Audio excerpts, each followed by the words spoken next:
শিরিনের সমস্ত প্ল্যান ভেস্তে দিয়ে পারুলকে উদ্ধার করল রায়ান। আমরা এমনটাই দেখতে পারব আজকের পর্বে। চলুন বিস্তারিত জেনে নেই। শুরুতেই দেখা যায় পারুল মনপ্রাণ দিয়ে চাইছে যাতে পিসিমনির বিয়েটা খুব ভালোভাবে সম্পন্ন হয়। কিন্তু সেই আনন্দের মাঝেই একের পর এক বাধা হয়ে দাঁড়াচ্ছে শিরিন। শিরিন কোনোভাবেই চায় না এই বিয়েটা হোক। বিশেষ করে সেদিন পারুল যখন শিরিনের গায়ে হাত তুলেছিল, সেই অপমান আর রাগ সে কিছুতেই মেনে নিতে পারেনি। সেই দিন থেকেই শিরিন ঠিক করে নেয় এবার এমন একটা ভয়ঙ্কর প্ল্যান করবে যাতে পারুল একেবারে শেষ হয়ে যায়, যেন পারুল আর কোনোদিনই ফিরে আসতে না পারে। সেই কারণেই শিরিন গোপনে একজন লোককে ২৪ ঘণ্টা পারুলের পিছনে লাগিয়ে দেয়, যাতে পারুলের প্রতিটা গতিবিধির খবর সে নিয়মিত শিরিনকে দিতে পারে। শিরিন চেয়েছিল পারুলের প্রতিটা পদক্ষেপের ওপর নজর রাখতে, আর সুযোগ পেলেই আঘাত করতে। এইসবের মাঝেই বাড়িতে আশীর্বাদের সময় ঘনিয়ে আসে। বাড়ির সব মেয়েরা সাজগোজে ব্যস্ত, সবাই রেডি হয়ে গেছে, কারণ আজ তাদের একমাত্র পিসিমনির আশীর্বাদ। বাড়িতে উৎসবের আমেজ।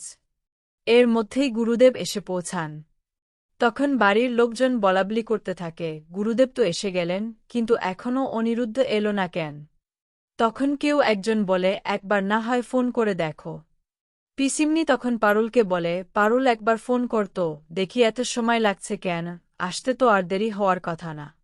এরপর পারুল অনিরুদ্ধকে ফোন করে বলে, স্যার আপনি কখন আসবেন, আর কতটা সময় লাগবে বলুন তো। তখন অনিরুদ্ধ হেসে বলে, আরে দাঁড়াও পাগলি, আসছি, একটু ভালো করে সেজেগুজে না গেলে হয় নাকি, আশীর্বাদ তো কম কথা না। পিসিমনি তখন বলে, হয়েছে, এসব কথা পরে হবে, এখন তাড়াতাড়ি এসো। ঠিক সেই সময়েই দরজার বেল বাজে। দরজা খুলে অনিরুদ্ধ দেখে রায়ান আর তার কয়েকজন বন্ধু দাঁড়িয়ে আছে। অনিরুদ্ধ তখন বলে, আমি তোমাদের চিনি, তোমরা কারা? তখন তারা বলে, আরে আমরা রানের বন্ধু, আমরা আপনাকে নিয়ে যেতে এসেছি পিসেমশাই। এই বলেই তারা জোর করে অনিরুদ্ধকে তুলতে যায়। অনিরুদ্ধ কিছু বুঝে ওঠার আগেই তারা ক্লোরোফর্ম ব্যবহার করে তাকে অজ্ঞান করে ফেলে এবং সেখান থেকে তুলে নিয়ে চলে যায়। এদিকে বাড়িতে সময় পেরিয়ে যাচ্ছে, কিন্তু অনিরুদ্ধ এখনও এসে পৌঁছায়নি। ফোন করা হলেও ফোন ধরছে না। এতে বাড়ির সবাই ভীষণ চিন্তায় পড়ে যায়। সবাই বলাবলি করতে থাকে, অনিরুদ্ধ তো এতটা দায়িত্বজ্ঞানহীন মানুষ নয়, তাহলে কি এমন হলো যে এতক্ষণ হয়ে গেল ফোনও ধরছে না? বাড়ির লোকজনের মনে একের পর এক প্রশ্ন ঘুরতে থাকে। কেউ বলতে শুরু করে, ছেলেটার কি সত্যিই কোনো দায়িত্ববোধ নেই, নাকি কিছু বড় বিপদ ঘটে গেছে? এরপর পারুল বারবার অনিরুদ্ধকে ফোন করতে থাকে, কিন্তু কোনো উত্তর পায় না। পরিস্থিতি আরও সন্দেহজনক হয়ে ওঠে। সেই সময় মোল্লারা গিয়ে অনিরুদ্ধের বাড়ি দেখে আসে। তারা গিয়ে দেখে দরজা খোলা, কিন্তু ঘরের ভেতরে কেউ নেই। এই দৃশ্য দেখে সবার মনে ভয় আর অজানা আশঙ্কা আরও গভীর হয়ে ওঠে। তখনই পারুল বলে, তোমরা একটা জিনিস খেয়াল করে দেখেছ কি না জানি না, রায়ানও কিন্তু নেই। আমার মনে হচ্ছে আজকে কোনো একটা গন্ডগোল করেই ছাড়বে এই রানটা। আমি ওকে কোনোভাবেই ছাড়ব না, কিছুতেই না। আমার সত্যিই খুব রাগ হচ্ছে। ডসিমনি তখন বলে, পারুল মনে হয় সব কথা খুলে বললে ভালো হতো, না হলে কিন্তু ব্যাপারটা একদমই ঠিক হচ্ছে না। এরপর পারুল বলে, তোমরা কেউ কিছু চিন্তা করো না, আমরা যাচ্ছি গিয়ে নিয়ে আসব। কিন্তু কথা না শুনে পারুল একাই বেরিয়ে যায়। বেরিয়ে এসে সে ভাবতে থাকে কি করে সে খোঁজ করবে। পারুলের বাড়ির সামনে একজন ডাব বিক্রেতা ছিল, যে আসলে পারুলের ওপর নজর রাখছিল। এরপর পারুল এক অফিসারকে ফোন করে বলে, অফিসার, আপনি আমাকে বলেছিলেন যদি কখনো বিপদে পড়ি তাহলে সাহায্য করবেন, আজ আমি সত্যিই অনেক বড় বিপদে পড়েছি। আমি একজনের ফোন নম্বর দিচ্ছি, আপনি দয়া করে ট্র্যাক করে বলবেন ওই নম্বরটা কোথায় আছে। তখন অফিসার বলে, নিশ্চয়ই পারব। কিছুক্ষণ পর অফিসার পারুলকে মেসেজ করে লোকেশন পাঠিয়ে দেয় আর বলে দেয় কোথায় গেলে পাওয়া যাবে। এই সবের মাঝেই পিসিমনির মনে একটা কথাই ঘুরতে থাকে, শেষ পর্যন্ত এই বিয়েটা হবে তো? গুরুদেব তখন বলেন, আমি তো আগেই বলেছিলাম, এই জন্যই কি আর প্রাণপণে চেষ্টা করবে বিয়েটা আটকাতে, তবে ভয় পেলে চলবে না। পিসিমনি ভাবে, পারুল তো একা বেরিয়ে গেল, আর এদিকে রানটা যে কি করছে কিছুই বুঝতে পারছি না।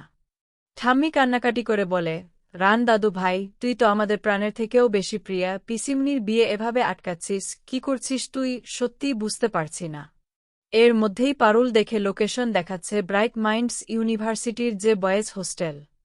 তখন পারুল ঠিক করে সে ওখানেই যাবে। সবটা বুঝে নিয়ে পারুল ফোন করে মোল্লাকে বলে, মোল্লা ভাই, রায়ান আমাদের স্যারকে ব্রাইট মাইন্ডস ইউনিভার্সিটির ওই হোস্টেলে রেখেছে, আমি এখনই ওখানে যাচ্ছি।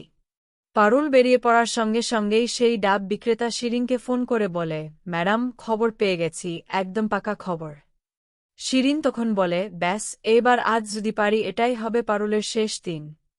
ও এমন শিক্ষা পাবে যা সারা জীবনেও ভাবতে পারবে না। বারবার আমাকে বিপদে ফেলার চেষ্টা করেছে, আমার গায়ে হাত তুলেছে, আগে রায়ানের মুখের দিকে তাকিয়ে আমি কিছু করিনি, কিন্তু এবার আর ছাড় নয়। এদিকে অনিরুদ্ধকে নিয়ে গিয়ে হোস্টেলের মধ্যে আটকে রেখেছে রায়ান। অনিরুদ্ধ বলে, কি করছো রায়ান? এরপর রায়ান অনিরুদ্ধের মুখের মধ্যে রুমাল গুজে দেয় যাতে অনিরুদ্ধ চিৎকার করতে না পারে। ঠিক সেই মুহূর্তে রায়ান বলে, পারুলকে বিয়ে করার খুব শখ, তাই না? এই বুড়ো বয়সে কোচিংয়ে দেখলেই লোভ লাগে। এমন দেব না। আচ্ছাম তো এভাবেই বন্দী হয়ে থাকুন। আর 2টো বাজলেই আশীর্বাদের ভালো সময় চলে যাবে। তারপরে আমি আপনাকে ছেড়ে দেব, বুঝতে পারলেন? কিন্তু পারুলকে কিছুতেই আপনার বিয়ে করতে দেব না। অন্যদিকে পারুল রাস্তায় যেতে যেতে মনে মনে বলে, আমি জানতাম তুই এই কাজটাই করবি। কিন্তু তুই যে একটা নিচে নামতে পারিস সেটা বুঝে উঠতে পারিনি। এদিকে শিরিন সেই দিন কিছু গুন্ডাকে নিয়ে আসে আর ব্রাইট মাইন্ডস ইউনিভার্সিটির গেটের সামনে একটা টাইম বোম বসিয়ে দেয়, যাতে পারুল এলেই বোম ব্লাস্ট হয় আর পারুল একেবারে চিরদিনের মতো শেষ হয়ে যায়, এমনটাই ওরা ভেবে রেখেছিল। এর মধ্যেই অনিরুদ্ধ মুখ খুলে বলতে যাচ্ছিল, রায়ান, তুমি ভুল করছ, আমি তোমার পিসিমনিকে, কিন্তু আবার রায়ান জোর করে রুমাল গুজে দেয়, যাতে অনিরুদ্ধ আর কোনো কথাই বলতে না পারে। ঠিক সেই সময় পারুল ভাবে, আমাকে যত তাড়াতাড়ি সম্ভব সেখানে পৌঁছাতে হবে, কারণ সময় চলে যাচ্ছে। সময় চলে গেলে আমি কোনোভাবেই সময়ের মধ্যে আমাদের পিসেমশাইকে হাজির করতে পারব না। এদিকে ঠিক সেই সময়ই টাইম বোম লাগানো হয়েছিল। শিরিন মনে মনে বলে, আজই তো শেষ দিন পারুল। আজ তোকে আর কেউ বাঁচাতে পারবে না। এর মধ্যেই গুরুদেব বলেন, অনেকটা সময় তো হয়ে গেল, কিন্তু এখনও পর্যন্ত কেউ এলো না। তখন রুক্মিণী বলে, আসবে। পারুল যখন কথা দিয়েছে, ও ঠিকই আসবে। তখন দাদুভাই রেগে গিয়ে বলেন, এই জায়গাটাকে দুঘা ভালো করে কষিয়ে দিতে ইচ্ছে করছে। ইচ্ছে করেই এসব করছে। একদিকে পারুলকে স্ত্রী হিসেবে মেনে নিতে পারবে না, আবার অন্যদিকে পারুল যদি কারো সাথে সম্পর্ক তৈরি করে সেটাও মেনে নিতে পারবে না। তাহলে মেয়েটা কোন দিকে যাবে? রুক্মিণী বলে, ভাই, সত্যিই বুঝতে পারছি না কি যে করছে। এরপর পারুল গেটের সামনে এসে দাঁড়ায়। সে খেয়াল করে দেখে গেটের কাছে অদ্ভুত একটা জিনিস লাগানো আছে। পারুল বুঝে যায় এটা টাইম বোম। মনে মনে ভাবে, পিছনের গেট দিয়েই নিশ্চয়ই কাজটা করা হয়েছে, কারণ সবাই বলছিল পিছনের গেটে কোনো সিকিউরিটি থাকে না। কিন্তু এই গেট খুললে আওয়াজ হবে, আওয়াজ হলেই ওরা বুঝে যাবে আমরা চলে এসেছি। এর মাঝেই ভেতরে রায়ান বলে, আর কতক্ষণ এভাবে থাকব?